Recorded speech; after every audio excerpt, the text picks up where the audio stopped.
How's it going? My name is Doug Bernier, founder of Pro Baseball Insider, and I wanted to give you a quick introduction video today on what to expect from the practice plans that we're delivering to you through PDF and through video. In the video side, we're just kind of trying to give you a little bit more of an explanation of what you're actually looking at on the PDF. Now, before we get into it, I want to thank you for the feedback and for the overall just general excitement in wanting to learn and hopefully get something from the practice plans that I put together, and you can use them hopefully in developing your team as well. Now, personally, I work with ages 8 all the way up to the professional level, but this practice plan is geared for the 9 to 15 age group. All right, so that's the group that I'm working with over the last month or two, and so this is kind of how I put this practice plan together. Now, one thing I really enjoy about practice plans is I love talking to different people and just getting ideas to keep things fresh, fun, but also do it in a way where the kids are able to develop and get better in their skills. All right, so how did I put this practice plan together? Now, I really believe in building overall baseball players that are versatile around the field and not just working on specialization, especially this early on. So there are a lot of skills that work across the board that will help all baseball players. So that is kind of the main focus here.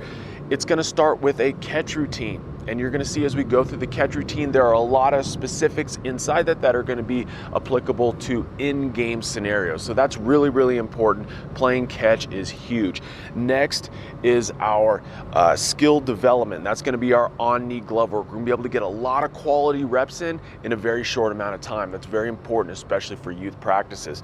Next, we want to focus on what's most important. So in 5 practice plans that I'm giving you, what you're not going to find in here is you're not going to find rundowns, you're not going to find cutoffs and relays, you're not going to find positioning, you're not going to find pitcher pickoffs, okay? Those are a little bit more specific, and coach, those are definitely things you want to go over, but you're not going to find that in here. What I'm focusing on in these first 5 plans is the most important things, the things that come up a little bit more often. So we got ground balls, we got fly balls, and we got throwing. Now, I know there's a lot of elements in there and a lot of aspects that are specific to your skill level and the age of your team.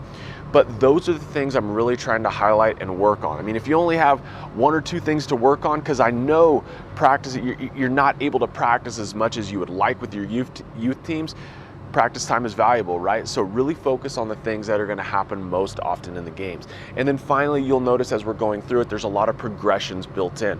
I really believe in gradually increasing the intensity as we go through these practices, because it allows the player, once they start to learn a new skill and they're starting to do it in a lower intensity facet or station, then if we can gradually work it up, once we get to in-game work, hopefully that sticks a little bit better. If we go from rolling ground balls to in-game, most infielders, most outfielders are going to revert back to some of their old bad habits. So that's why I like to use progressions in here as well. All right, so personally, how would I use this practice plan? I think of it as a structure, as a skeleton, and you can kind of personalize it to your own team skill level or age group. Now, but also as you're going through it, I believe that everything in this practice plan you can use. Okay, so for example, there's some stations where we're rolling ground balls to our kids.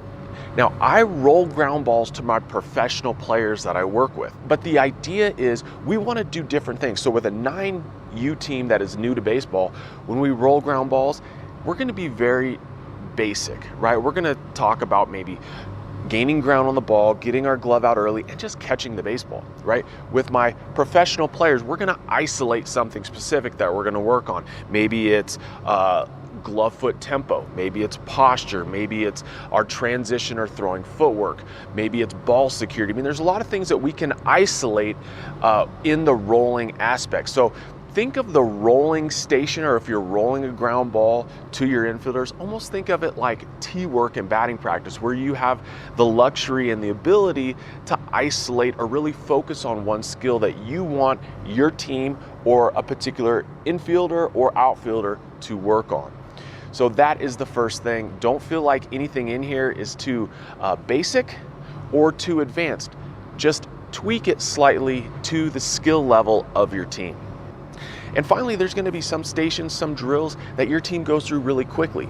Maybe you've done this in the past. Maybe this is a skill that your team is really good at already, so you don't need to really hammer it too hard. But maybe there's going to be some drills, some stations that your team is having fun doing.